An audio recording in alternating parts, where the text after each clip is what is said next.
Hey friends, welcome to the podcast. I am Melissa Matheson, and today my friend Laura is here. And no joke, we could have recorded 5 or 6 episodes all at once with all the different things we talked about while she was here. Laura and I have been friends for almost 10 years. We've worked together, laughed together, been single together, and might have cried together a little from time to time.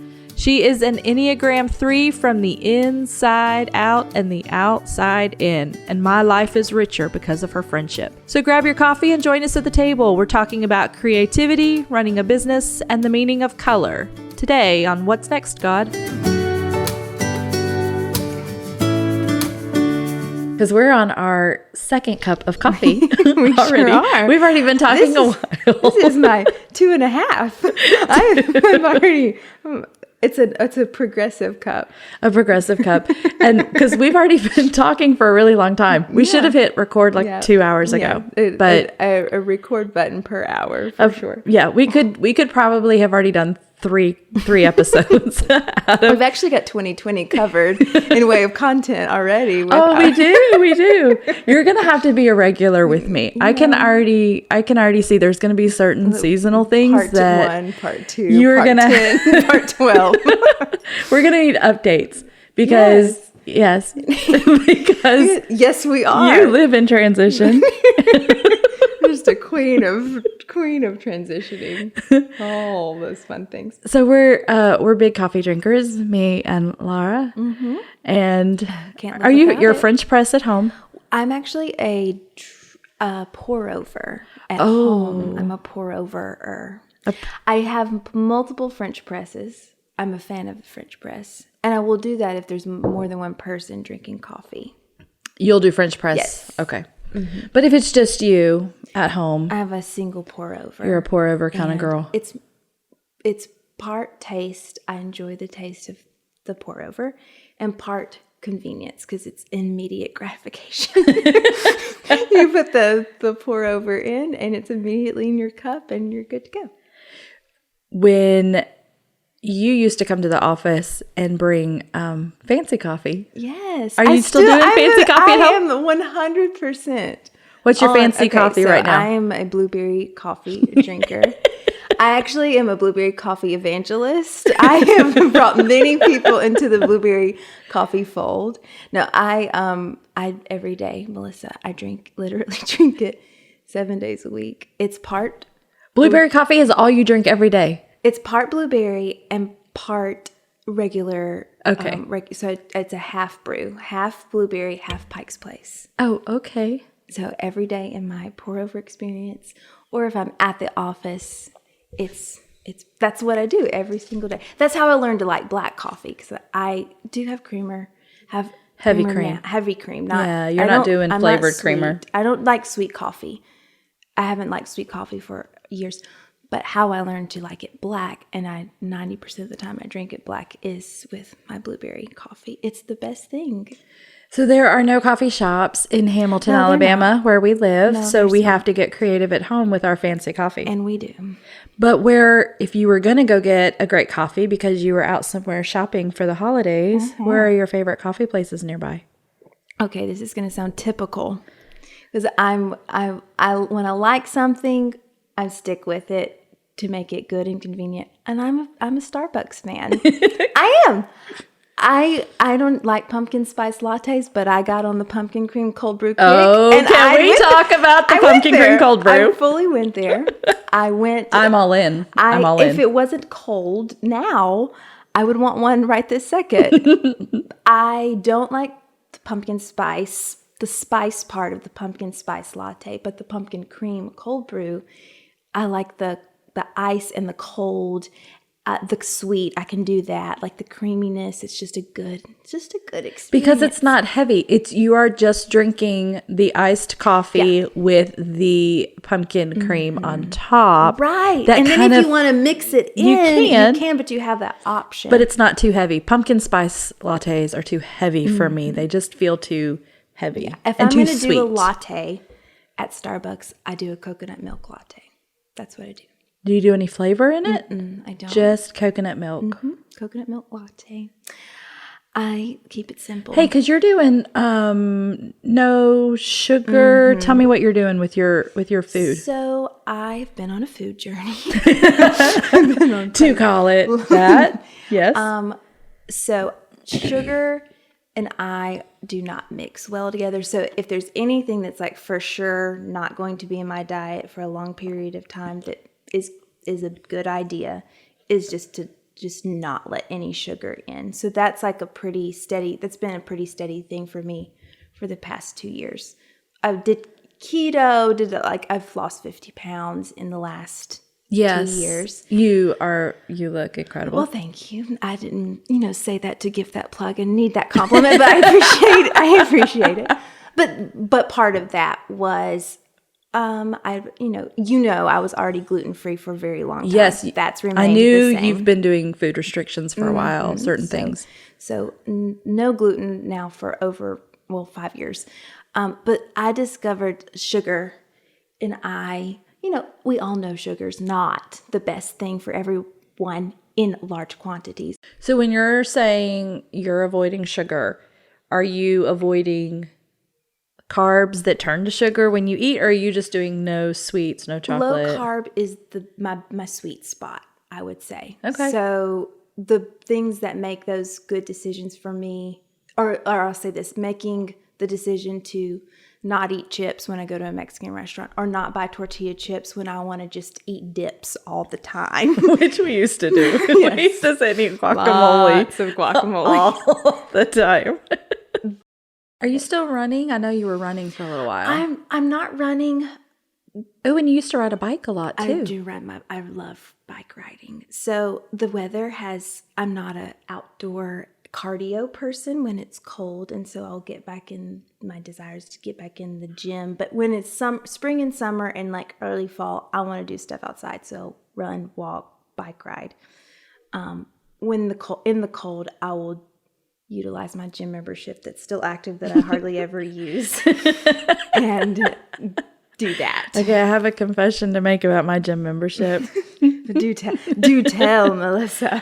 I had a gym membership when I got married because I used to go to the gym all the time. You did? I got married and did not use. I went to the gym twice in 2 years before I finally canceled Dave it. and I are going to have a conversation. What did you do? My whole world changed when I got married. It was like all of the stuff I used to go and do.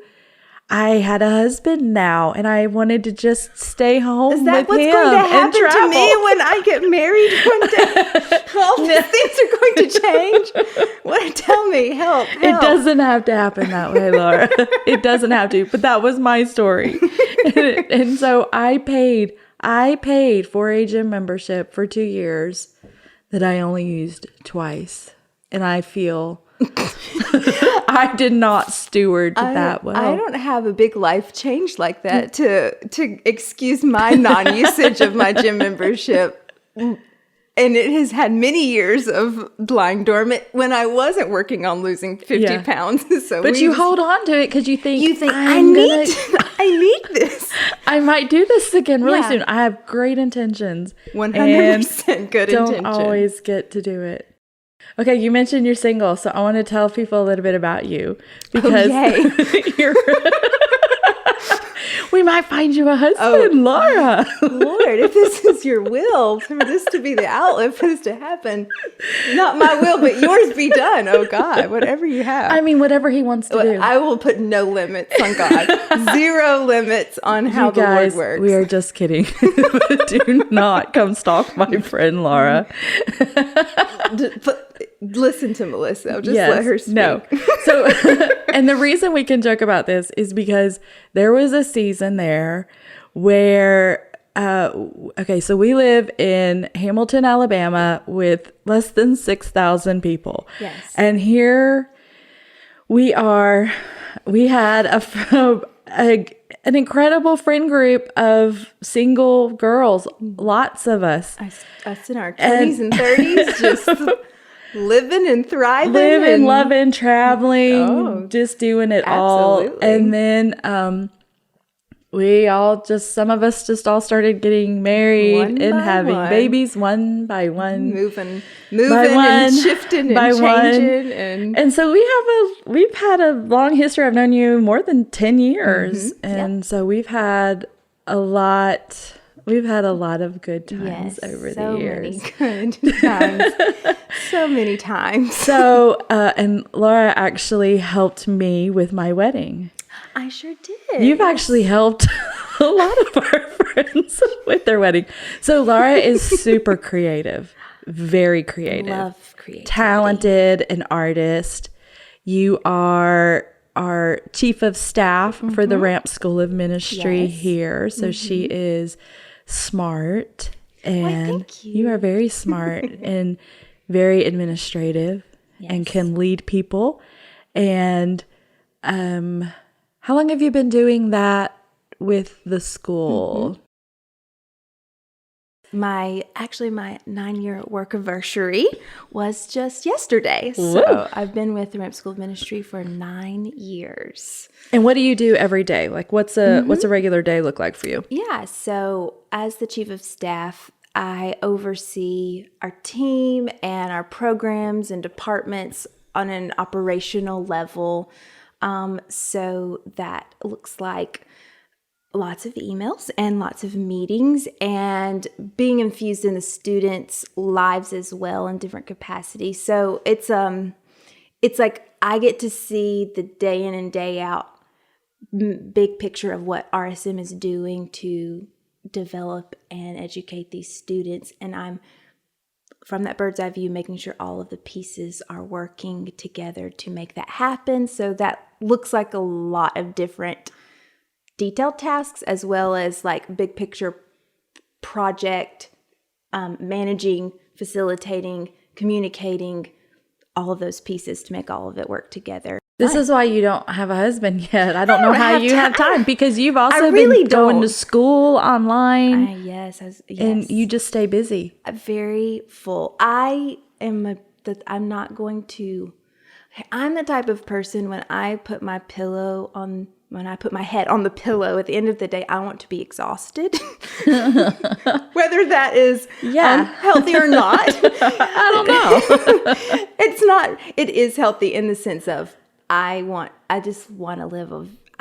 a full life. Yes. And that's one thing I admire about you. You are all in with everything you do. Absolutely. You know why, though? Because you're an Enneagram 3. That's very true.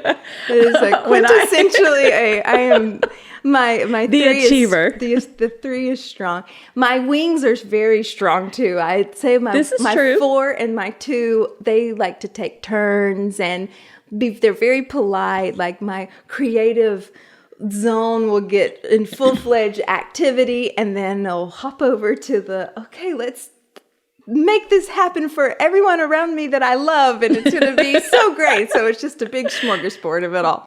I mean, random trips to Tupelo on the 4th of July We were decorating the office. Getting chairs and wall hangings. We had new office spaces that had to be furnished for a renovation. And we ended up that was before I was married though. So when I was single, we that was 8 years ago. My goodness. Taking a 15-passenger van to Tupelo, Mississippi to buy furniture on the 4th of July. 4th of July. I think we did listen to something patriotic to make sure we were observing the holiday. I'm sure we did. I don't even know if we even saw a single firework, but I don't think we did. No, we didn't. No, we didn't because we were there late putting all the furniture together. Exactly. But it looked good. It did look good. At the end of it all, it looked really good. And it did look great. So, because you're super talented with that. So you also have the ability to paint, because when I first met you, you were, tell me where you grew up. I grew up in Meridian, Mississippi. Okay. So I was there until I did do 2 years of college in Birmingham, but Born and raised Meridian, Mississippi. Meridian, Mississippi. Yes, ma'am. And when you moved to Hamilton, you were working at a doctor's office. Yes, the local dentist with some office friends of here. ours that had a dental office. But you were you painted. Yes. And we lived in the same apartment complex. did. I just forgot about that until just season now. Of those apartment lakeside days. living. Yes. We lived in the same, a little apartment place. And I commissioned a painting from you. Yes, for Molly. In the early days. Yeah, for Molly. It was one of my favorite things. One of my most favorite pieces I've painted, even to this date. It actually, Melissa, it unlocked it.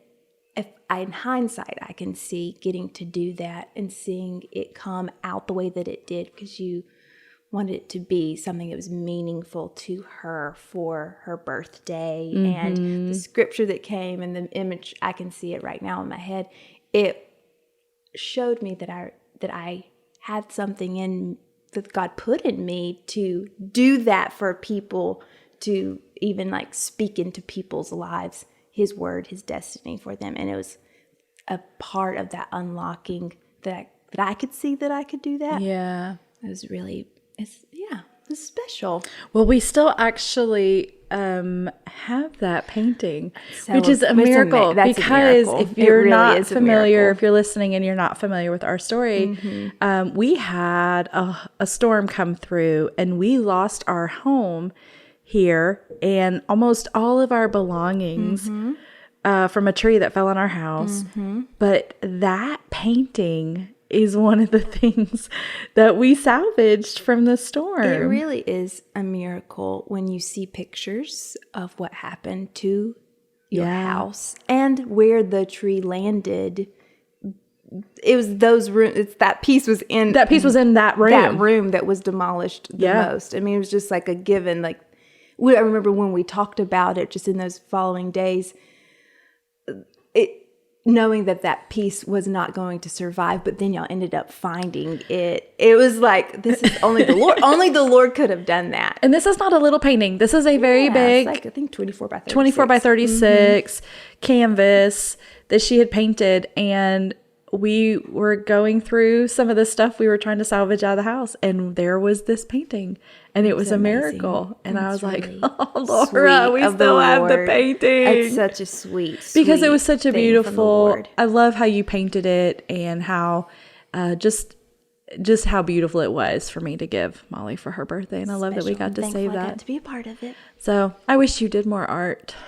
I wish I did I know more you don't art. have time, but Currently, I wish I did, but then I also know it's okay right now that I'm not. Yeah. It's a both and.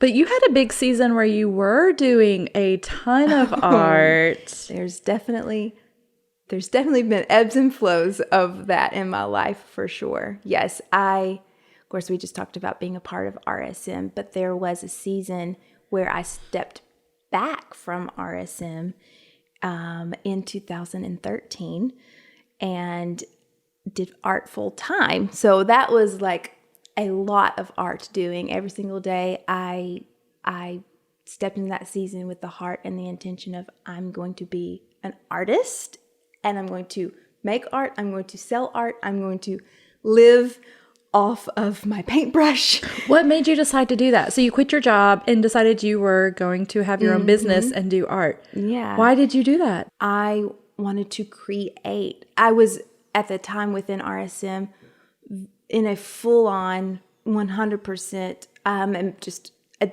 administrative assistant. I was the administrative assistant fully in the admin world. And I felt like something was missing in the sense of there's this whole creative thing in me untapped that I know God put in me to use to do something great. Right, yeah. And so for me, I knew I needed to see what that was. I didn't have an understanding of what it was on the front end, but I knew from the Lord, I needed to step away from this extremely administrative side of me to explore the other end of the spectrum of creative, Laura. Yeah. And that looked like me stepping away from the Ramp School of Ministry in a staff position. I still did a lot of things volunteer, but I dove in 100% Because you are all or nothing. all or nothing. So you stepping away from your one job to go pursue this business was still the right thing to do. Yes. You don't feel like you've made a mistake. Absolutely. Because I think people need to know that. They need to have permission to go. If you feel a leading or a transition in your life, it's okay to go do that. And then if you end up circling back around to where you were, it's not that you made a mistake, because we can have different assignments for different seasons in our life. And I think, well, I just told somebody this the other day. I think that God is big enough that if I make a mistake, anyhow, he can fix it. Because he's God. Absolutely. So we're not sophisticated enough to where we can mess up God's plan. Right. I think the thing about that journey, because I mean, we were friends. I knew what was going on, and when you stepped down, because we worked together at the office, but I knew as your friend, this is right. This just felt like you were hearing from the Lord. This was the right thing to do. And then when you came back, I was like, this is right. It was never oh, well, that didn't work, so now she's back. Like, it felt right. And I think one important thing for people walking through those types of, any type of transition is to, one, how are your friends feeling about what you're going through? And get somebody else's, when you're going through a transition, talk to people about it. And this is what's going on, and this is what I'm feeling, and this is what I'm hearing from the Lord, because it's going to resonate in them as well whenever you make transitions like that in your life. So to have friends and community accountability in what you're doing, I think makes the process so much easier. Necessary. And it allowed us to be able to cheer you on, knowing you were doing exactly what you were supposed to be doing. So give me a quick art lesson. Give everybody listening an art lesson. Tell me about colors and some of the meanings of colors. So when people are drawn to certain colors, or they color or paint or decorate with certain colors, what role does color play in our lives? Color is everything. God is so good in that he's filled the world with an endless supply of color. So color communicates 1,000 different things, and how it's used and how our eyes perceive it, and even our own personal experience with certain colors. If we're like warm tone people or cool tone people, it all is a part of our makeup. Let me ask this, Melissa. Why don't you give me like a color or two that you love, and I can tell you some things about it. Okay, it's a color that is very much in my life, a lot in my life. It's a color I have never really loved, but it's so much a part of my life that I see it everywhere and I use it everywhere, and it's the color yellow. So yellow. I knew you were going to say yellow. I just have to say that. I was like, yellow was in my head this whole time. Yeah. This is so funny. Yellow, because it's one of those colors that I'm like, oh, it's so bright. And so we're looking around my living room right now. I have nothing yellow. I don't decorate with yellow. I just don't do yellow. It isn't a norm for you. It's not a norm for me, but it's like God says, speaks to you through it. Yes, God speaks to me through the color yellow in so many ways. So much so that in my prayer room right now, I have a yellow chair. Like, I went and bought a yellow wingback chair. Because I love that, because what it means. How I speak to God. Okay, tell me what it means then. Friendship with God. Does it really? Oh, my yellow chair. Yes. It's courtship, it's intimacy with the Lord. An interpretation of that. A way that can be interacted with people is that it's multiple things. But for you and that's really sweet, because it's a relation, it's a definer, it's a signifier of a relational status that you have with God. Interesting. Yeah, that's neat. I didn't know that about your chair. Did you not? No, I do. So when we set up our prayer room here, we have a room that we use specifically. We have a map of nations. Yeah. We have some of our, of course, we have camels in there that represent promises. And our Deuteronomy 1:11 blessing is in there. And we have our prayer board.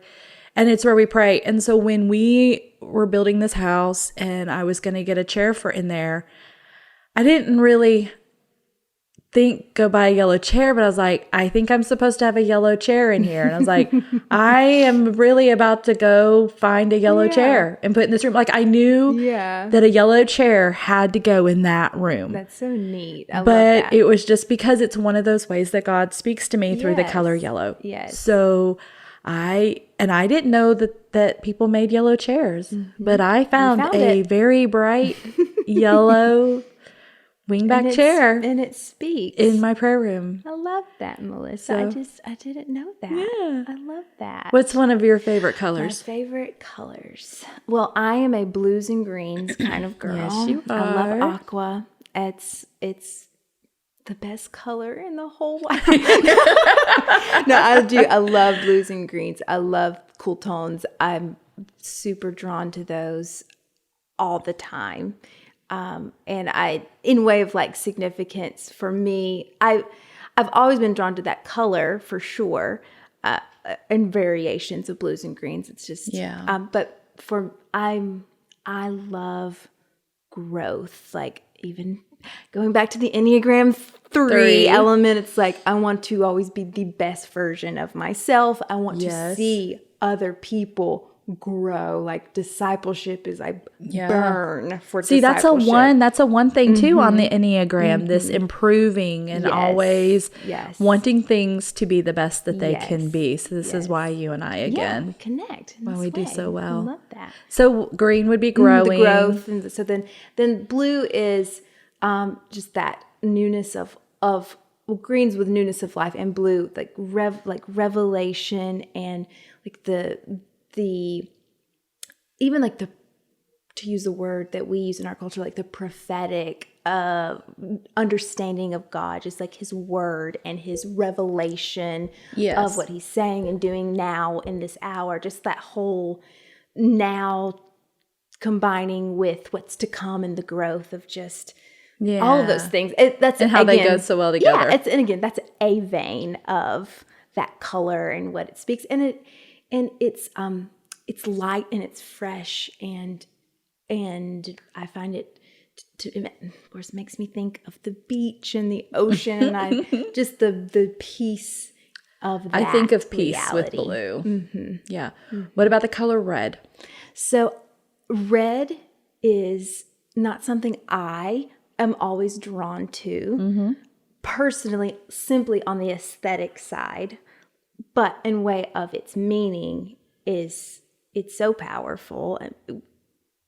I think people could get to this very quickly in any like thought process of the color red. Of course, it represents like fire and passion and the blood of Jesus and just the power of the blood of Jesus. And so I do like to put, like if in paintings, when I'm in the cool tone world, I do like to put like a hint of red in there in some capacity because of its contrast to those colors, but then just also infusing with that.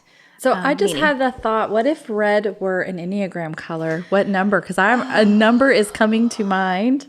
A fiery red. So I'm gonna hold my numbers up under the table on my hands, but you go ahead. Let's see if we have the same number. Well, I think an 8. An 8. I've got 8. I'm holding up 8 fingers. Yes, you are. I can confirm that she has 8 fingers up. Yeah.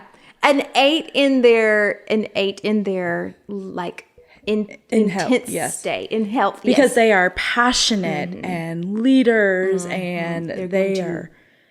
You can see them. Yes, you can. They are going to get it done, and everyone better line up and get it done with them. Make it happen. Yeah. So then, that's interesting. I never thought of putting colors with Enneagram numbers. That'll have to be a whole nother show. whole thing. That's so fun to think about. That's so true. I don't know why. I was just looking at that carton of heavy whipping cream over there behind you, and it's red. And I was like, I don't know. I think that would be an Enneagram 8 because I love the Enneagram. Do you love the Enneagram? I really enjoy the Enneagram. I find it so helpful on so many levels, work-wise, friendship-wise. I am passionate about communication, interpersonal communication, Yes. people skills. That's one class I teach in our school. And I have found it to be an incredible tool to understand people where they are so you know how to communicate to them the way they need to be communicated so that clarity and depth and real communication can happen. I love it for just the communication benefit alone. There's lots of other things about it that's amazing that are fruitful. I have found that to be some of my work conversations with coworkers have changed tremendously for the better just because I understand how to communicate and what to communicate better. And it's been so helpful. Yeah. I want to have you come back when we can talk about Israel because I still haven't heard all about your Israel trip. Oh, Melissa. It's amazing. I want to talk to you about it. Let's do that. Let's do that here again in a few weeks. Yes, I want to hear you love talk to do about that. Israel.